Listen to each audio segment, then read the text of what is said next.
दुनिया की कोई ज़बान हो सकती है? अल्लाह के नबी अलैहिस्सलातु वस्सलाम ने कहा, ऐ अबू हुरैरा पूरी जिंदगी तुम कुरान को पढ़ता जा।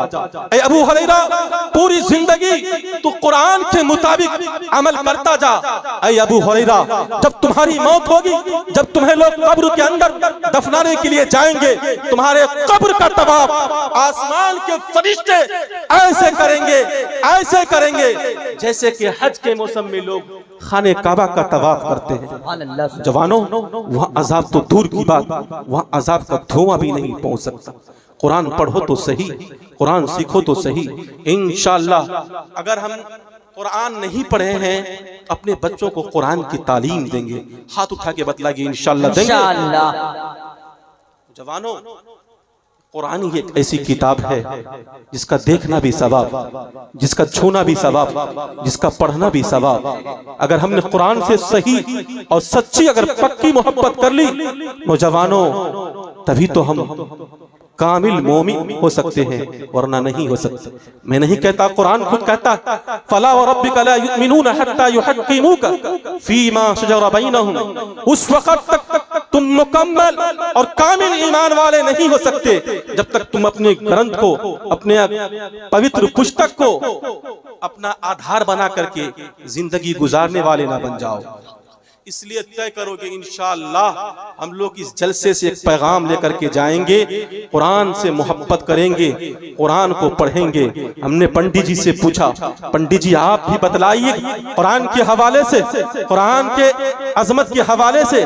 पंडित जी ये कहते हैं कि नौजवानों, अगर तुम ये चाहते हो कि हमारा बच्चा बुद्धिमान बन जाए, हमारा बच्चा अच्छे अखलाक वाला बन जाए, तो सबसे पहले आपको क्या करना पड़ेगा? पंडित जी ये कहते हैं, क्या कहते हैं? मातृमान पितृमान चार्यवान पुरुषो वेदः, पुरुषो वेदः, पुरुषो वेदः।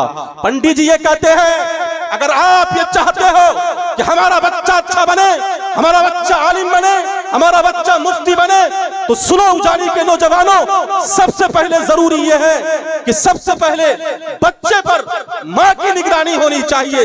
अगर माँ की निगरानी बच्चे पर सही तरीके से मुकम्मल तौर पर माँ की निगरानी होगी तो वो बच्चा अच्छा हाफिज बनेगा, वो बच्चा अच्छा आलिम बनेगा, वो बच्चा अच्छा मुफ्ती बनेगा। अगर माँ की निगरानी नहीं होगी बच्चा अच्छा नहीं बन सकता। पंडित जी ये कह रहे हैं। दूसरे नंबर पर किसकी जरूरत पड़ती है? दूसरे नंबर पर बाप की जरूरत पड़ती है। आज का बाप सिर्फ इतना जानता है कि दिल्ली जाऊंगा, पैसा लाऊंगा, बच्चे पर खर्च करूंगा। नहीं नौजवानों, आपके ऊपर जिम्मेदारी ये आयद है कि आप अपने बच्चों की निगरानी खुद से कीजिए। आज 4 साल का बच्चा, आज 5 साल का बच्चा, आज 6 साल का बच्चा व्हाट्सएप चलाते हुए नजर आता है। न जाने वो कौन सी तस्वीर को उस व्हाट्सएप पे देखता है। नौजवानों, ये हमारी और आपकी कमजोरी है। आपका बच्चा फेसबुक पर क्या देख रहा है मालूम नहीं। आपकी लड़की जो महज 10 साल की है किस लड़के से बात कर रही है आपको मालूम नहीं। आपकी निगरानी नहीं है घर पर। ये मुआशरा क्यों खराब होते जा रहा है? ये हमारी और आपकी कमजोरी की वजह से, ये हमारे और आपकी निगरानी न होने की वजह से। आपने सुना होगा कि फुला मुस्लिम की बेटी मुर्तद हो गई। मुर्तद क्यों हो रही है? ये हमारी और आपकी कमजोरी की वजह से। हमारी और आपकी निगरानी बच्चों पर नहीं है। तो इसलिए दूसरे नंबर पर बाप की निगरानी, बाप की जिम्मेदारी ये होती है कि अपने बच्चों की निगरानी वो खुद करें। इंशाअल्लाह करेंगे। तीसरे नंबर पर, आखिरी नंबर पर किसकी जरूरत पड़ती है बच्चे को अच्छा बनाने में? पंडित जी कहते हैं कि मातृमान पितृमान चार्यवान पुरुषो वेदः। तीसरे नंबर पर अच्छे उस्ताद की जरूरत पड़ती है।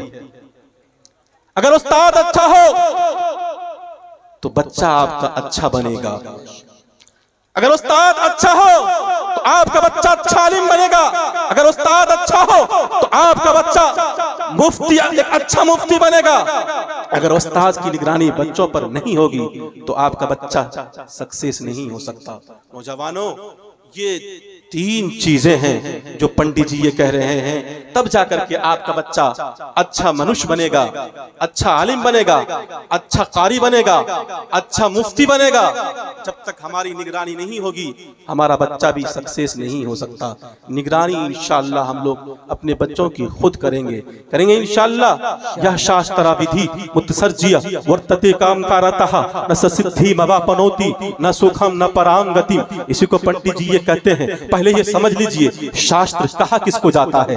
शास्त्र चार किताबों को कहा जाता है, ऋग्वेद, यजुर्वेद, सामवेद, अथर्ववेद। आज सोशल मीडिया पे देखिए, जहां भी खोलिए, फेसबुक खोलिए, व्हाट्सएप खोलिए, यूट्यूब खोलिए, तो हर तरफ न्यूज में यही चलाया जा रहा है कि मौलाना अरशद मदनी साहब ने बयान दे दिया कि अल्लाह और ईश्वर और ओम एक ही है।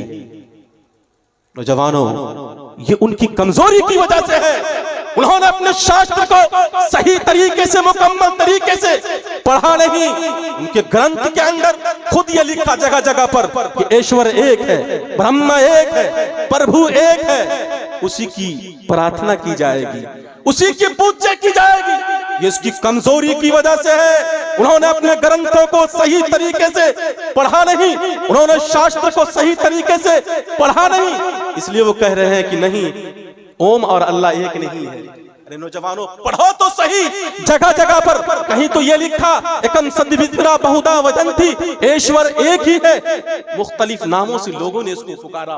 किसी ने अल्लाह कह करके पुकारा, किसी ने ईश्वर कह करके पुकारा, किसी ने खुदा करके कह करके पुकारा, किसी ने गॉड कह करके पुकारा है, लेकिन वो एक ही, उसी की इबादत की जाएगी। हजरत आदम ने भी उसी की इबादत की और मनु जी ने भी उसी की इबादत की। समझने में फेर है। अगर वो मुकम्मल तौर पर सही तरीके से अपने शास्त्र को वो पढ़ ले तो पता चल जाएगा कि हाँ, खुदा एक ही है और उसी की उपासना की जाए, उसी की प्रार्थना की जाए, उसी की पूजा की जाए। नौजवानों में बताऊं कि एक मौके से जब श्री कृष्ण जी को ये पूछा गया, बाज़ाब्ता तौर पर ये पूछा गया था कि ये बतलाओ तो सही कि आप खुदा हैं, आप ईश्वर हैं। उन्होंने इनकार कर दिया। उन्होंने ये कहा कि ना हम देवो, ना गंधर्वो, ना यक्षो, ना चे दानो, ना मैं गंधर्व हूँ, ना मैं यक्ष हूँ, ना मैं दानव हूँ, बल्कि मैं तो एक मनुष्य के रूप में उत्पन्न हुआ हूँ, इसलिए तुम मेरी इबादत मत करो। किताबों के हवाले से मैं ये कह रहा हूँ। बल्कि श्री रामचंद्र जी जिसको मानते खुदा मानते हैं कि श्री रामचंद्र जी वो हमारे खुदा है, तो श्री रामचंद्र जी ने भी जो हनुमान जी को इबादत का तरीका बतलाया था, उस वक्त श्री रामचंद्र जी ये कह सकते थे कि तुम मेरी प्रार्थना करो, तुम मेरी पूजा करो, तुम मेरी इबादत करो, मैं ही खुदा हूँ, मैं ही ईश्वर हूँ। लेकिन ऐसा नहीं कहा नौजवानों। उन्होंने खुद कहा था कि प्रथमा तारका चैवा द्वितीये तन्मुच्यते तृतीये कुंडला कारमा चतुर अर्थ चंद्र का पंच बिंदु संयुक्ता ओम जयोति। उन्होंने खुद कहा था कि अगर तुम्हें इबादत करने का तरीका मालूम करना हो तो मुझसे मालूम करो, मैं तुम्हें बतलाता हूँ कि किसकी इबादत की जाए। उन्होंने कहा प्रथमा तारका, अगर तुम्हें इबादत करनी हो तो पहले नंबर पर तुम खड़े हो जाओ। द्वितीये तन्मुच्यते, अगर तुम्हें इबादत करने का तरीका मालूम करना हो तो मुझसे मालूम करो। दूसरे नंबर पर झुक जाओ। तृतीय कुंडला कारमा, तीसरे नंबर पर कुंडली मारो चतुर अर्थ चंद्र का, और चौथे नंबर पर इस तरह झुक जाओ जैसे कि चांद हुआ करता है, पंचबिंदु संयुक्ता। और कहा कि आखिरी नंबर पर उस ईश्वर परमात्मा, उस ब्रह्म की याद में तुम ऐसे खो जाओ कि तुम इस सृष्टि की चीजों को भूल जाओ। बतलाओ ये तरीका कौन सा तरीका है? बिल्कुल नमाज के तरीके से मिलता जुलता तरीका है। ये कौन बतला रहे? श्री रामचंद्र जी ये बतला रहे हैं। कई श्लोक हैं, कई मंत्र हैं जिसके अंदर ये लिखा कि अल्लाह ईश्वर एक है, उसी की भक्ति की जाएगी, उसी की प्रार्थना की जाए। ये कमजोरी क्यों पैदा हुई? उन्होंने अपने ग्रंथों को पढ़ा नहीं, उन्होंने अपनी किताबों को पढ़ा नहीं। पढ़े ऋग्वेद, पढ़े यजुर्वेद, पढ़े सामवेद, पढ़े अथर्ववेद, पढ़े 18 पुराणों को, पता चल जाएगा कि हाँ ईश्वर और ओम और अल्लाह में क्या फर्क है, क्या फर्क है। जब किताब पढ़ेंगे नहीं तो हाल वही होगा जो श्रीमद् भागवत गीता के अंदर ये लिखा कि यह शास्त्रा विधि मुत्सर्जिया वर्तते कांकारतः न सिद्धि भवापनोति न सुखम न पराम गतिम। जो व्यक्ति, जो मनुष्य कुरान को छोड़ देगा, हदीस को छोड़ देगा और अपनी इच्छा से अपनी मनमानी की जिंदगी गुजारेगा, वो यहाँ भी कामयाबी हासिल नहीं कर सकता और वहां भी कामयाबी हासिल नहीं कर सकता। इसी तरीके से जो ऋग्वेद को छोड़ करके, यजुर्वेद को छोड़ करके, सामवेद को छोड़ करके, अथर्ववेद को छोड़ करके अपनी इच्छा और अपनी मनमानी की जिंदगी गुजारेगा, वो यहाँ भी कामयाबी हासिल नहीं कर सकता और प्राण निकलने के बाद भी कामयाबी हासिल नहीं कर सकता। इसलिए पढ़ना पड़ेगा, तभी जाकर के हमें धर्म समझ में आएगी, तभी जाकर के हमें मजहब समझ में आएगा कि हम मजहब के अंदर क्या लिखा। आवाज उठा देते हैं अल्लाह एक, अल्लाह और ओम में कोई फर्क है, ये है वो है, बहुत सारी बातें कहने को आ जाते हैं बहरे के।